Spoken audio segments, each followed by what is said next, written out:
Welcome to Malpractice Podcast.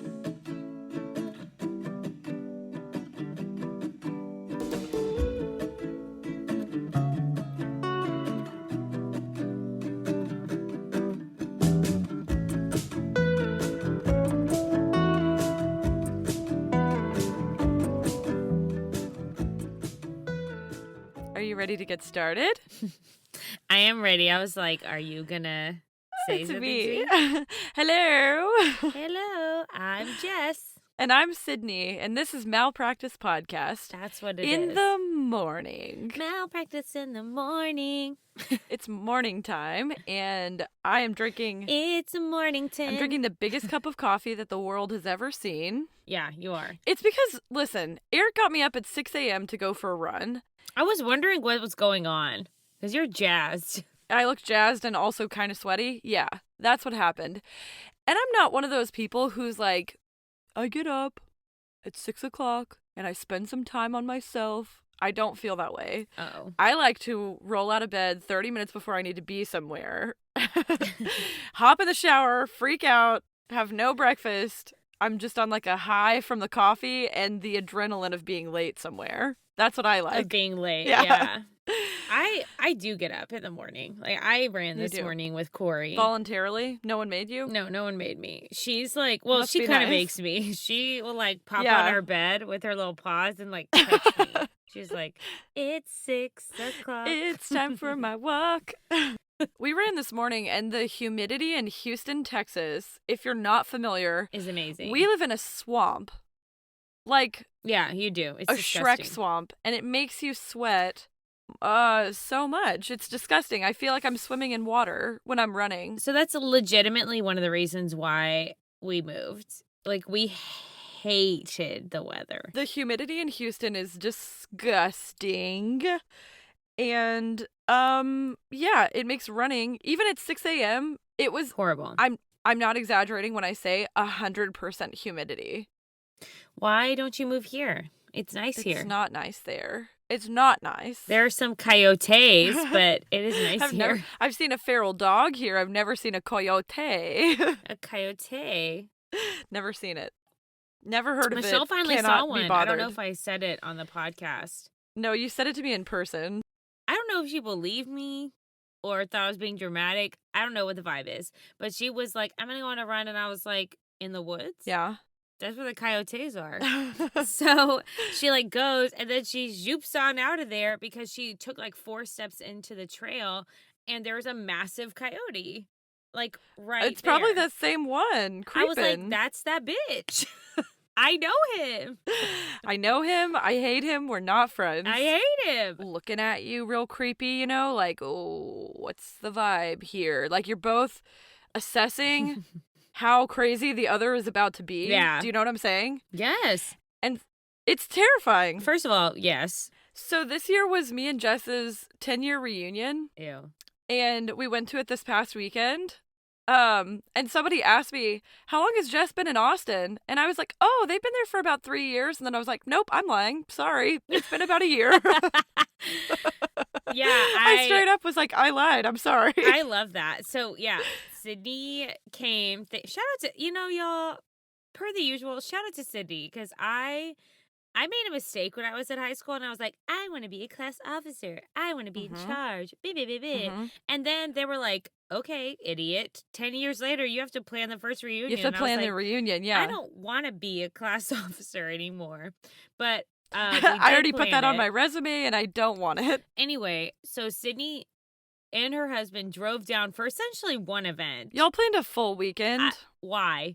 People just wanted to get drunk. That's all I wanted to do. So Sydney came to the brewery, and it was a ton of fun. Real shout out, though, to Eric and Michelle, who came Real shout out. to our class reunion. Eric was like, do I go to that? And I was like, why do you even get married if not to flex on people that you're married? Yeah.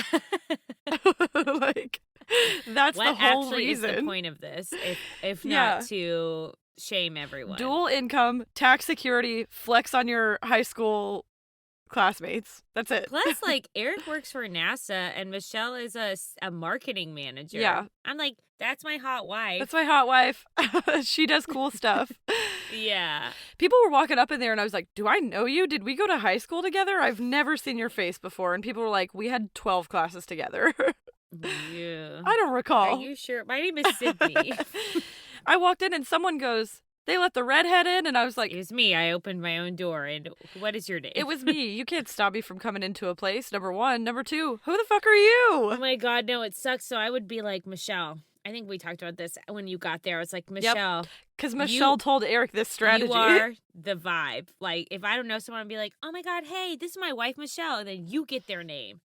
You get their name, yeah. And you tell me what their name If is. you're a significant other and you're at a party and you want to ingratiate yourself to your spouse or whoever, Yeah. ask someone's name, because I guarantee you I do not know their name. Like, you're not memorable. I can tell you that I don't know you. And I grew up here too. Even though somebody was like, you look the exact same. And I was like, thank you, bitch. Oh, thank you. No one said that to me. They were like, do you get Botox? Have you considered You're like, Botox? do you know a girl? Have you heard about You our got it, Lord and okay. Savior Botox? First of all, yes, I have. Yeah. And I'm into it. If someone tells you that Botox is not the way to go, they're trying to stop you from living your best life. That's not your friend. Yeah. Yeah. That's You not don't your need friend. that kind of negativity. Get what you need. If you don't feel good, what will make you feel good? If that's a donut, I'll get you a donut. If it's a surgery, I'll get you a surgery. Like, what do you want? That's accurate. I don't care who you are. Yeah, You do whatever you got to do. you do it. You get Botox. If you I'm not want. about to stop you from living your best life, your absolute best life. And we expect the same in return. Don't try and stop us. Yeah, no one stop us. God. Okay. Are you ready to get into this? Let's get into it. I don't know. I was really going to go into a song and then I was like, you haven't finished your coffee yet. Yeah. No songs until coffee is over. Well, whatever. Do you? Are you ready? Yeah, I just read the first line and I was like, wait a minute. I also just read the first line and I was like, who the fuck do I think I am? I love that vibe. The first line I wrote in our script is, hold on to your butts, people, because it's another Theranos episode. Hold on to your butt. Pew, pew, pew, pew. Okay, so this is a refresher. If you haven't listened to Theranos Part 1, the first one that we posted in like September, I highly recommend you start there, but I'll give a quick recap in case you're not about that life. It's also good to give a recap anyway because it's just like a lot. It's a lot, yeah. It's just like a lot. When I was writing this, even the second part that I'm doing today, I was like, I could extend this into probably 3 or 4 more parts. Like, there's It's a lot. so much detail. And there are some really good podcasts out there that just focus on this. So if you can't get enough of this, I highly recommend Bad Blood, which is by John Carreyrou. Sydney's like, join me in listening Literally. to Bad Blood because I also I can't cannot get enough of it. And then there's another one called The Dropout, which is also about Elizabeth Holmes. So, okay, quick recap. Theranos is the name of a company that was originally touted as a breakthrough biotech company. So, named by combining the words therapy and diagnose, super clever. Theranos was the brainchild of Elizabeth Holmes, who eventually raised over $700 million from investors and venture capitalists by promising that she had invented a machine that could perform 240 diagnostic blood tests by collecting just a few drops of blood from a finger prick, which we now know was never even close to being an accurate claim. Like, that was just straight up, Impossible. it was never accurate, yeah. The company founder, Elizabeth Holmes, who dropped out of Stanford at 19 and started this company, is now on trial facing charges of fraud and conspiracy that could land her a fine and up to 20 years in prison. Did she start the company when she was 19? She did, yes. Who trusts a 19? I think we did Correct. exclaim about this last time. We talked about But this, who? yeah. So In the morning, it's even crazier to me. 19 is... I wouldn't trust a 19-year-old. First of all, when I was 19... I barely trust myself. When I was 19, I remember this one time, I went to a gas station, and you know they pre-authorize your card? Oh, yeah. I did not have enough money on my credit card or my debit card left to get gasoline when I was 19. Why would you trust a 19-year-old with $700 million? Nope. You shouldn't. Nope. No one should trust them with like $7, realistically. $7 is a lot. If you give a 19-year-old $7, you ain't getting it back. No. That's the moral of the story. Okay. Oh, and she could face up to 20 years in prison if she's found guilty of all of the fraud charges. Okay. Well, she has been found guilty in the court of me. Court of me. She did it. Well, I'm going to do it, but absolutely she did. She is also at this point settled out of court with the SEC, which is the Security and Exchanges Commission. That settlement requires her to pay $500,000 and forfeit $19 million or 19 million shares of company stock, which made her a billionaire, basically. Of company stock in her own. Yeah, the company is gone now. Theranos is dissolved. Yeah, bye-bye. But before that happened, this was a settlement in like 2015 or 2016, and the company didn't dissolve until 2018. Got it. So basically, all of her personal money was tied up in shares in company stock. Oh, so now she has no money. She was considered basically like a billionaire, but the billionaire was based on Theranos being ranked as a $9 billion company. Okay. So she had to give all of those shares back. So basically, she broke as hell. Okay. Well, same girl. And as a part of that settlement, she's barred from having a leadership position in any public company for 10 years. So why is that funny to me? I don't know. Are you laughing? That was rude. That was like a rude, like, it's like when you leave, you say the last word before you close the door, you're arguing with your parents, you're like, I hate you when you close the door. Yeah. And you can't be the boss anymore. Bye-bye. Close the door. Also, she's only 30, so she could, like, do this again when she's 40, whatever. Anyway. 10 years doesn't feel like long enough. Correct. Like,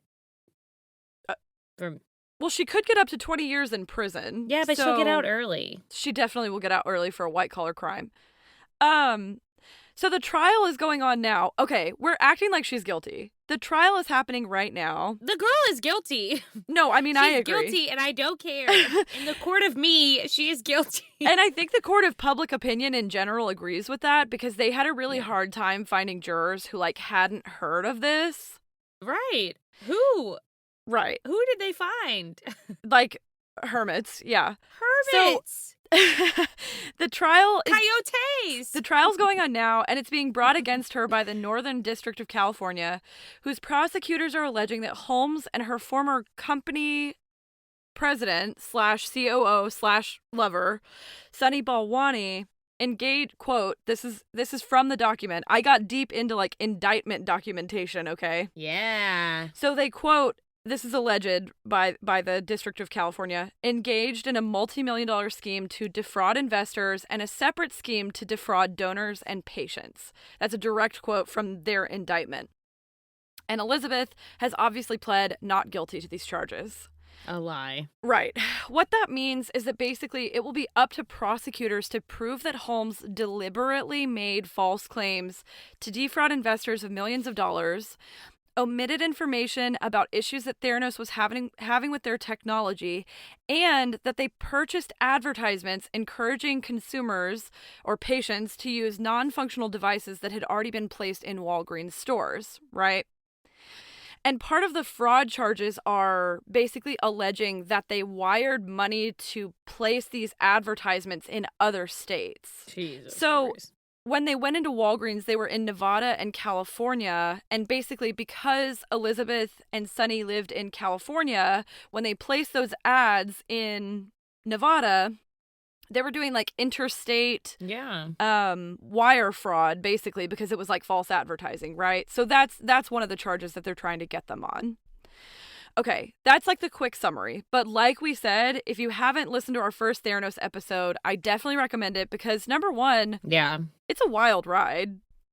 And it's going to give you all of the important background information you need to know what's going on in today's episode. And as someone who didn't do all the research but is just reaping all the rewards, I also recommend that you listen to it because it's crazy sauce.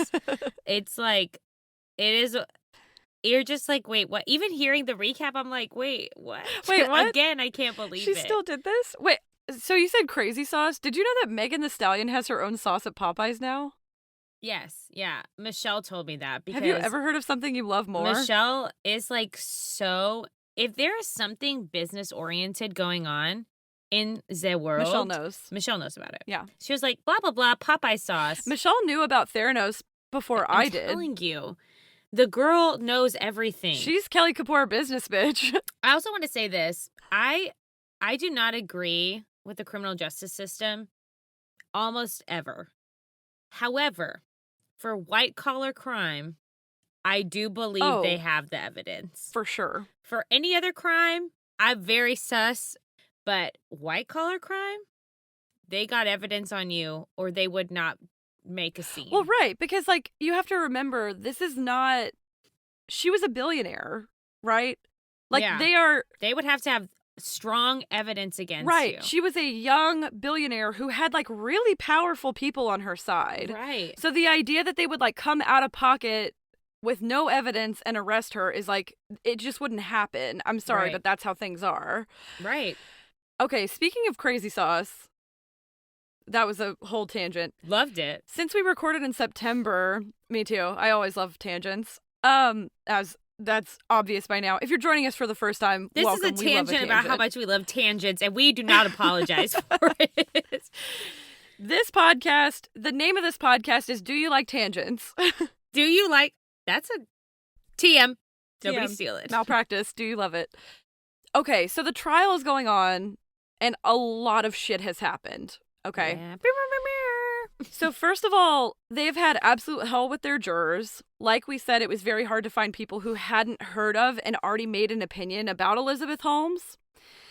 The trial was postponed because Elizabeth Holmes was pregnant and COVID. And then after they got back, multiple jurors were in contact with someone who tested positive for COVID. They have to get 2 negative tests before they can rejoin the courtrooms because proceedings are being done in person. Why are they doing it in person during COVID? Because I've seen like Zoom trials. I've seen trials happening via Zoom on TikTok. I don't know why I have access to that on TikTok, but I do. That's a good question. I didn't find anything about this necessarily, but what I think happened is because Elizabeth Holmes has this reputation of being very, like, charming and personable, I think that her lawyers probably pushed to have it in person. They're like, global pandemic, yes, because who cares? I want her to make a good impression. Exactly. I really think that that's what's happening. That would be my guess. I didn't come across anything, and I tried to look for it, like, why are they doing it in person, but I couldn't find anything.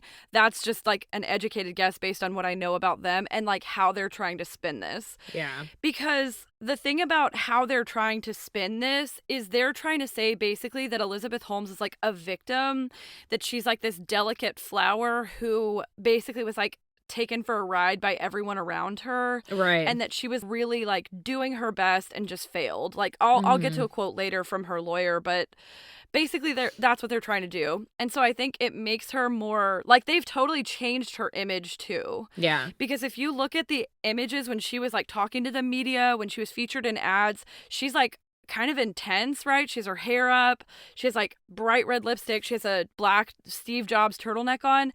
And now she's wearing, like, very soft feminine colors. She always has, like, soft curls in her hair. Like, she's doing this thing to be like, I'm a victim. Yeah. Do you know what I mean? I saw it.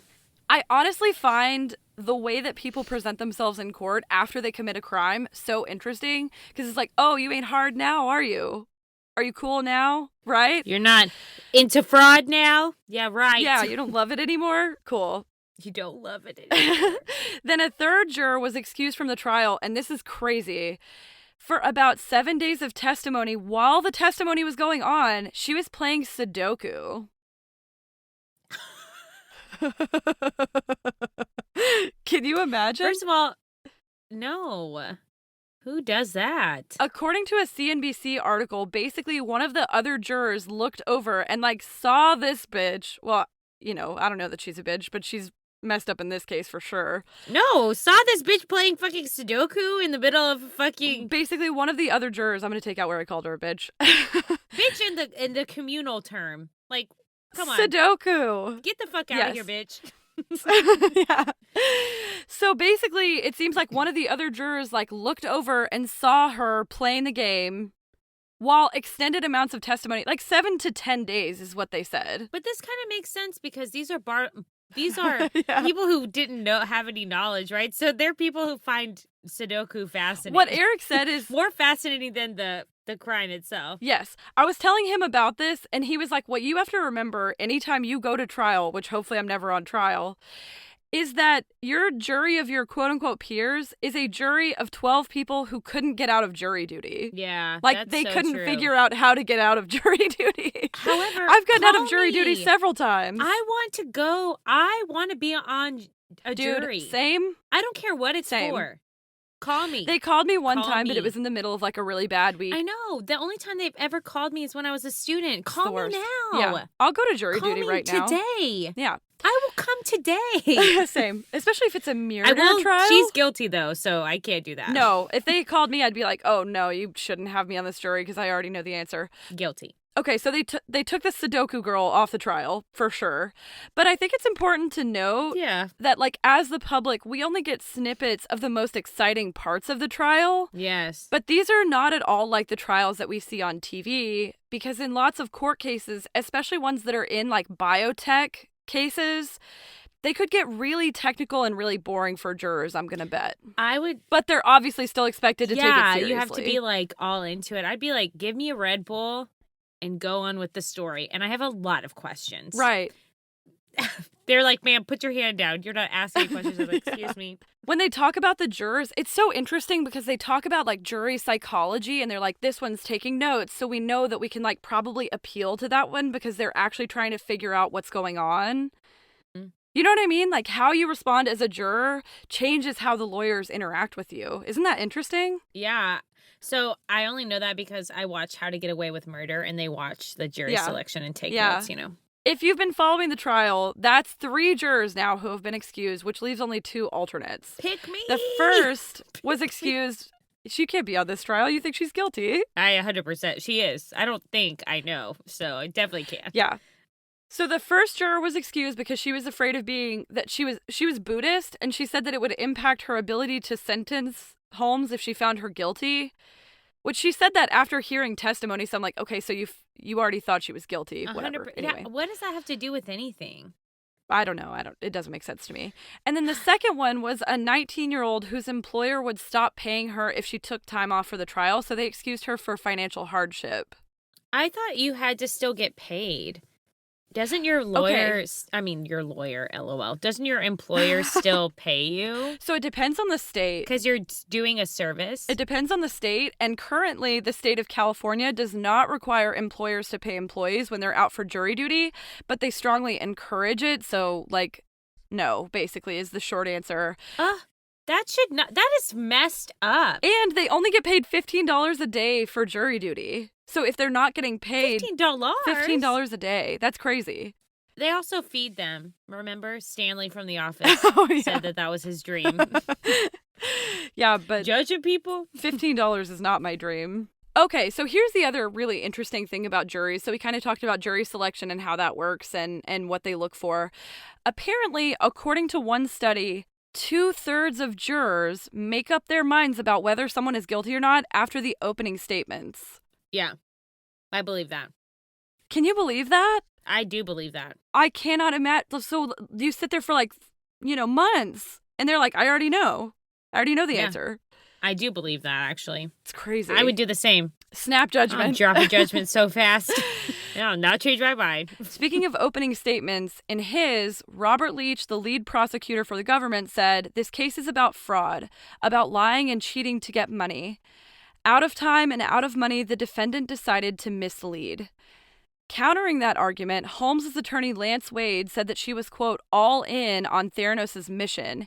He said Elizabeth Holmes did not go to work every day intending to lie, cheat, and steal. She worked herself to the bone for 15 years. She poured her heart and soul into that effort. In the end, Theranos failed, and Miss Holmes walked away with nothing, but failure is not a crime. Trying your hardest and coming up short is not a crime. Well, it's a crime to lie. It is a crime to lie. Well, I mean, in this sense, it's the way that she lied, for sure, it's a crime. Okay, so we'll get into that. But so far, the jurors have heard from an impressive cast of board members and mentors to Elizabeth Holmes, scientists who have provided details of exactly how unrealistic Theranos' claims were, and the whistleblowers who leaked all this information out of a company whose secrets were guarded like straight up like Fort Knox. So first, let's talk about the Theranos whistleblowers. Erica Chung, Sharika Gangahar, Dr. Adam Rosendorf, and Tyler Schultz. Tyler Schultz, funnily enough, is the grandson of one of the board members. Heroes, and then a hero comes Literally. along. We can't afford that song. But I think we can only do like 3 seconds, so I try to make it 3 seconds, I think. Okay. Yeah. Yeah. No, I mean, they totally are. Because number one, they faced a lot of pressure to keep this silent. And number two, like, they faced a lot of personal backlash for coming out against Theranos. Let's hear about it. The first one was Erica Chung, who worked as a lab assistant at Theranos for about 4 to 6 months from 2013 to 2014. One of the most important points that she made during her 3 days of testimony was reminding everyone that the technology did not, in fact, work, which we basically all know that now, so duh. Yeah. But it's still super important for the jury to hear because the jury, remember, they're not aware of the case. They can't be if they're on the jury. Yeah. So, and this is coming from someone who worked directly with the blood testing devices to like process patient samples. So she's like, I guarantee you that it didn't work because I was there. And right? we knew it didn't work. That's probably also important. Yeah, and we knew it didn't work and told people higher up the chain that it didn't work. On her second day of testimony, Chung says that she chose to work at Theranos because of how much she admired Elizabeth Holmes. Dang. She talks- A hero shot down. But imagine, I mean, really, like she was, Yeah, absolutely. to a lot of women, she was a role model because she was doing something that like lots of other women were not getting the opportunity to do. Yeah. Erica Chung talks about quickly losing the admiration after realizing what was going on at Theranos. She says that Theranos specifically deleted data points that didn't allow them to pass quality control tests, essentially doing what we call in science cherry picking the best data points for use. She also testified that flipping a coin would result in the same outcome as to whether your results were correct or not. What the fuck? So the scientific bias here is mind-boggling. That's crazy. And it is 100% unethical. That is crazy. Explain cherry picking. Yeah, explain that. It's essentially suppressing evidence because you take out data points that don't support your claims or like doesn't let your data fit a certain model. So if you're using a specific statistical test to say like this can hit the market because we know with a 95% confidence that it's going to work and it's going to be accurate, cherry picking is when you take pieces of data out that don't support that doesn't fit your claim. I mean, that's wild. Yes. It is. We would all love to do that in life. Like, agreed. I just like to pick what fits best. Yeah. And if it's not the vibe, just like throw it away. 100%. Why did they think they would get away with that? Like that no one would check? I think that they just thought that everyone was loyal to their company. No. This is cherry picking is one of the like biggest hallmarks you can find of poorly done science because it manipulates a result and it's technically a form of scientific fraud or misconduct. And as a scientist or medical researcher, and remember, like, Erica Chung was fresh out of college. Like, she was an early career scientist. She was a bebe. She was not trying to get caught up in this. That's crazy. I don't know why people think everyone's so loyal to their company. I don't either. People go against their country. You think that they'll just sign on to whatever you think about? Correct. Also, it's like company? the company culture was shit here, too. It's not like they were being super nice to them and expecting loyalty. No, I think people are just idiots. Agreed. Prosecutor John Bostic for the government included a statistic that in March of 2014, 25.6% of Theranos' quality control tests failed. So a little over a fourth of their quality control was trash. It's probably more, though, right? I bet it's more.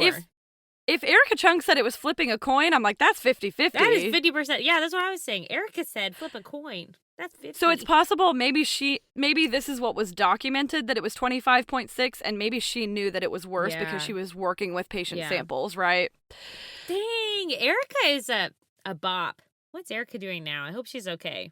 She actually started working for a different biotech company. And this is crazy because she resigned over the issue, right? Yeah. She was like, this is a quote from her, "I was uncomfortable processing patient samples.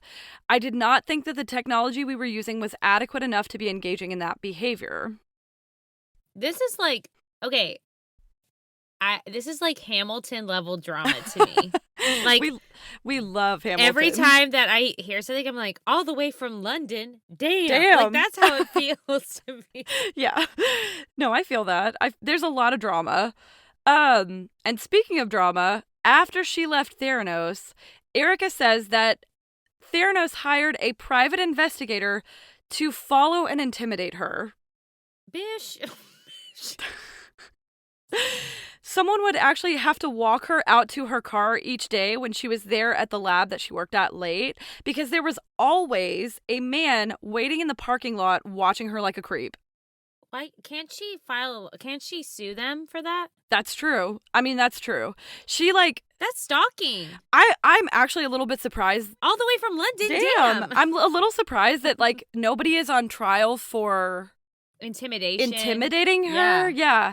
Because Theranos can't even deny this part, because on the podcast The Dropout, internal spending documents came out from Theranos that show they hired PIs to follow her and Tyler Schultz around, costing them upward of $120,000. Guilty. That all I would need to know is that I'd be like, guilty. Is that piece of information. This woman is going to be guilty. Yeah. This woman is going to be guilty. I You going to jail. You going to jail. You going to jail. She's at least going to have to pay a fine, which I hope she goes to be honest, I hope she goes to jail. I hope she goes to prison. So, prison. Erica Chung testified. Everybody was like, oh shit, that sounds pretty bad. And the defense team was like, okay, maybe those things are true, but she was like an entry-level lab tech, right? So how would she know whether Elizabeth Holmes was involved? She maybe had one conversation with her. But you're the CEO. It doesn't matter, because when you have that level of power, you are responsible for the doing. So it wouldn't even matter to me. I know this is whatever. It wouldn't even matter if she was like, I didn't know. And they were like, yeah, she didn't know. It's like, oh, well. But it happened under your watch. It's on your watch. Right. That's the part of the job, is taking on the responsibility. So it doesn't even matter to me, Elizabeth, or if you're listening. Yeah. It doesn't even matter to me if you knew or you didn't know. Because that doesn't matter to me. Okay. So basically the defense was like, well, she didn't know Elizabeth, so how does she know whether she was involved? And the prosecutors are really smart, so they already knew that this was going to happen. So they brought out Sharika, who worked directly under Elizabeth Holmes, reported to her. Oh. All the way from London. Damn. To corroborate the sentiments and stories that was shared by Chung. That's good. So she had this really close proximity to Holmes, and the fact that speaking out violated the NDA she had signed. This witness was given full criminal immunity by the government in exchange for her testimony. Probably not civil, though. Could they still go at... Well, Theranos doesn't exist anymore, so I don't know how that would work. I don't know how that would work since Theranos doesn't exist. But Elizabeth, you're going to be in jail, so it's okay. Yeah. So basically, Sharika said that she knew the machines weren't in working order when they were scheduled to be put in Walgreens. So if you remember from last week's episode, they got this deal with Walgreens in Arizona and California where basically their machines that did not work were being put in Walgreens stores. Yeah, I do. And patients were using them. Mm-hmm. They processed over 1 million blood samples, because they had to strike the findings of over 1 million. That's when that guy went and got tested, right? And he was like, correct. This doesn't work. Yeah, one of the investors, because they said you were supposed to get a finger prick, and he had vials and vials of blood drawn. He was gallons down in blood. It was wait a minute. She also was giving people varying numbers about how many tests it could do. They were like, oh, it can do 240. And then she would tell investors oh, well, right now it does 79. It's because it doesn't matter, because it's all a lie. It doesn't matter. What came out in Erica Chung's statements, too, is that everyone at Theranos knew that they were using third-party testers. Yeah. for these blood samples. Like, they weren't testing them themselves because they knew it didn't work. That's fucking crazy. Yeah. I'm shook. So the next key witness was Dr. Adam Rosendorf, who worked as the lab director at Theranos in 2013. Dr. Rosendorf is an incredibly valuable witness, not only because of his senior position at Theranos, but because he was the first and most valuable source to John Carreyrou. Got it. The one who broke the Theranos story in the Wall Street Journal in Okay. 2015. Let's pause there for a quick note from our sponsors. This episode is brought to you by Podcast by Proxy. Hi friends, I'm Olivia. And I'm Katie. We are Podcast by Proxy, a Canadian true crime podcast. Our primary focus is Canadian cases, but sometimes we travel south of the border and love listener suggestions. Join us every Tuesday where we talk about some of the not-so-polite Canadians. You can find us at Podcast by Proxy wherever you listen to your podcasts and on all social media platforms. So his employer eventually finds out about his criminal past, though, and releases him from employment. He gets a job selling hot dogs on Main Street for a while before he lands a permanent job as a salad maker for G&G Foods, and he worked like late overnights at this job. So this guy literally tossed salads for a living. Correct. Okay. A murderous salad tosser. Oh, lordy.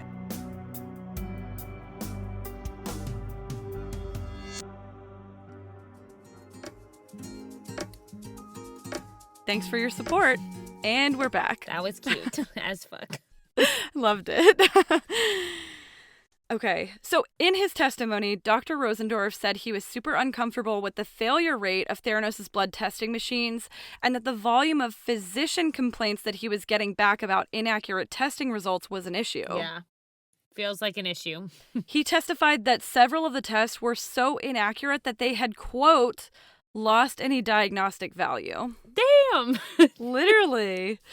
He also said that the company was more concerned about PR and fundraising than patient care. I know I've been talking about Hamilton a lot, but this is when I'm like, you're never gonna be president now, never gonna be president now. That's the...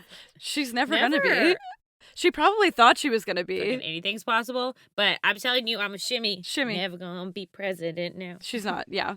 So in light of that criticism about the company's culture, I want to talk next about what is on trial here besides Elizabeth Holmes. And in my opinion, and several other people's opinion, the thing that's really on trial is the Silicon Valley culture.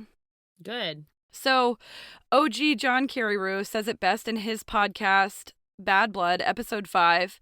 He says, Elizabeth Holmes didn't happen in a vacuum. She was the product of a culture that thrives on hype and exaggeration, a culture that exalts rule-breaking as a virtue, a company that has become defined by the expression, fake it till you make it. That is tragic. It is tragic.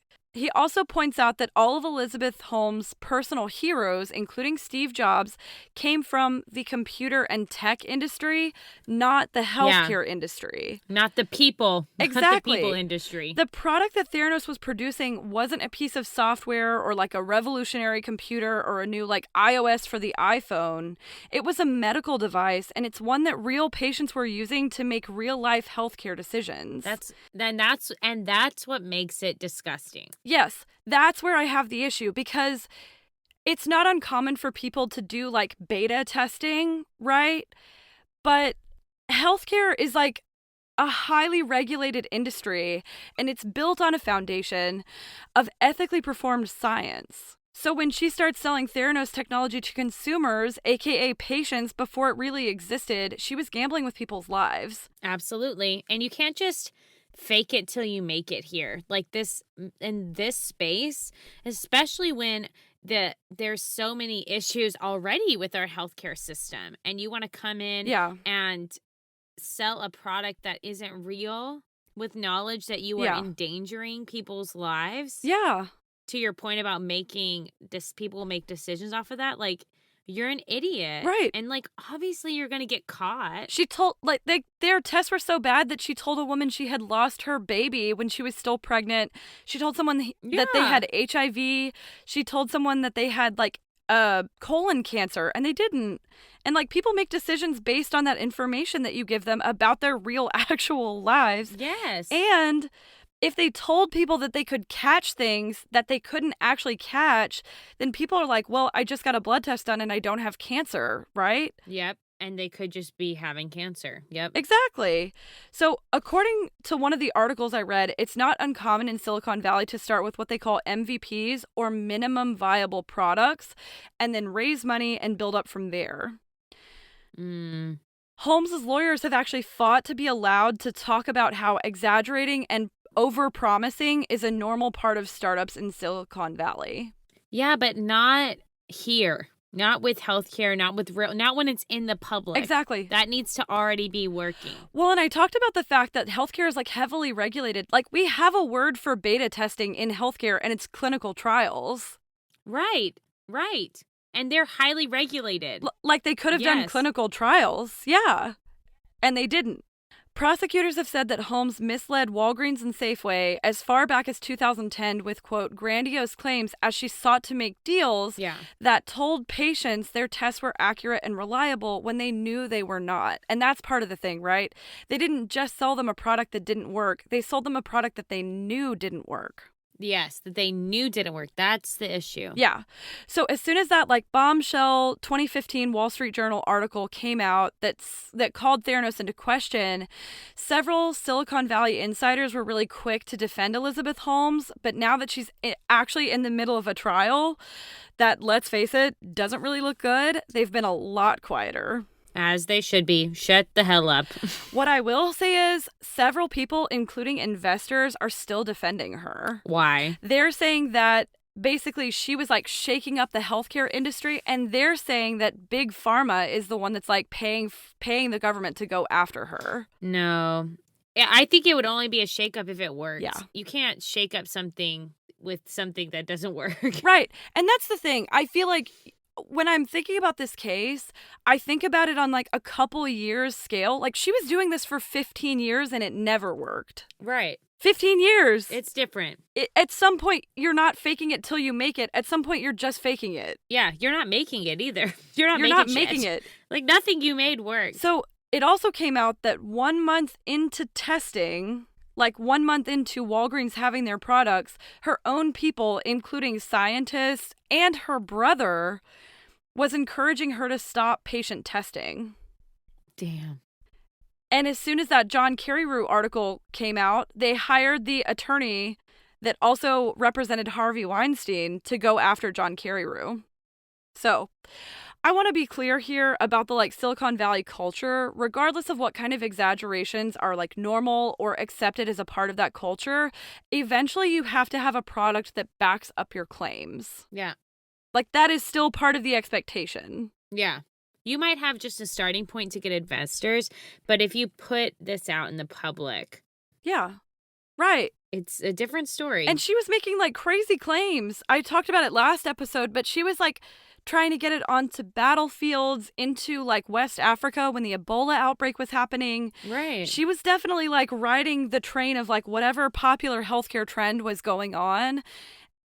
And I'm not convinced that it's physically possible to do any of the things she said she could do. Like, I don't think we have the technology. Otherwise, there would be Yeah. competitors. There would be people developing things right behind her. Like, duh. But they're not. Well, and the people who are defending her, that's what they've said. They're like, oh, as soon as this trial is over, you're going to see more like this. And I just don't agree because I don't think it's possible, number one. Because she's been doing it for a long time. 15 years. Yeah. If she's found guilty, too, it will be a slap on the wrist for anyone who wants to try something like this. Yeah. So the last thing I want to talk about is the most recent day in court. So last Friday, former Pfizer scientist Dr. Shane Weber testified in the federal court case that in 2008, he had advised his own company against getting involved with Theranos. A genius. So basically, right. Basically, Pfizer was trying to decide if they should get involved with a startup in 2008, so Weber goes over and assesses their technology. They provided him with the result of a 15-month study of 27 cancer patients who allegedly used Theranos technology to monitor their response to cancer treatments, right? According to Weber, this study revealed massive variation between the readings of the patients in the study. And so he took it to his colleagues who were like cancer biologists and oncologists on the Pfizer payroll. And he's like, hey, what do you think about this? And they're like, these findings are crap. Yeah, we have the same conclusion, and I wasn't even there. Same. Accurate. I believe that. So they were all like, basically, we don't want to get involved in this. And the Theranos study said, and this is a quote from that study, the Theranos system performed with superior performance. Oh, God. That's like a pat on your back. You're the only one in the room. It's also poorly worded at minimum. Right. That's a crime. Actually, that's a crime one of the in and crimes of we're itself. filing against. Yes. Use better words. Get a thesaurus. Get a thesaurus. I have a fat tongue. Dr. Weber said that he did not agree with those findings, and he told his supervisors that they should pass on working with Theranos in no uncertain terms. Exactly what he said is, Theranos does not, at this time, have any diagnostic or clinical interest to Pfizer.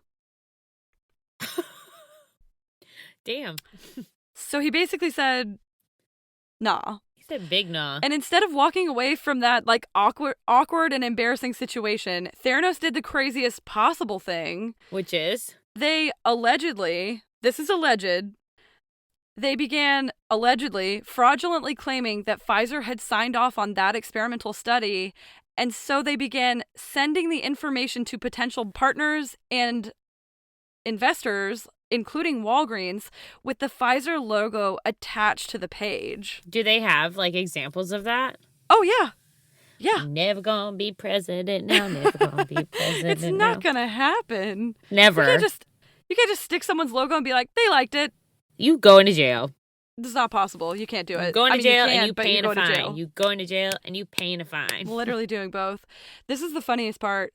They faked a Pfizer endorsement to secure a deal with Walgreens because they were like, we already have industry partners like Pfizer who are really interested. And they're like, They said that basically Pfizer had backed the study. And so they basically like faked that endorsement to secure other funding. Yeah. In court, the lead prosecutor, Leach, asked Dr. Weber, quote, would it be fair to say that in 2010 or after that Pfizer endorsed Theranos technology? To which Weber responded, quote, no. That would be not fair to say, thank you. And that was his only response. No. No, actually. So that's pretty much what I know about that. Basically, Elizabeth Holmes had created this illusion that she was like a bright young entrepreneur rising to a place of success by like ignoring people who didn't see her vision. And it was all just bullshit. That's so crazy. Oh, she also, this is one more thing I should say that is going to, like, this is like provable in court. She faked pharma contracts, like the one with Pfizer. She also faked profitability. Like, she told multiple reporters that they were already profitable and that they were voluntarily submitting all of their blood tests to the FDA, which was not true and is, like, provably false. Why? So, that's what I know about that, and it don't look good. She's like this kid who's like, do you want to get in my car? And they're like, there's no car. And she's like, it's imaginary. Just dream it with me. And it's here. Then people get into this imaginary car and they're like, wow, what a nice car. And she's like, see? I told you. Drink the Kool-Aid. Yeah. And everybody was drinking that Kool-Aid. Not me.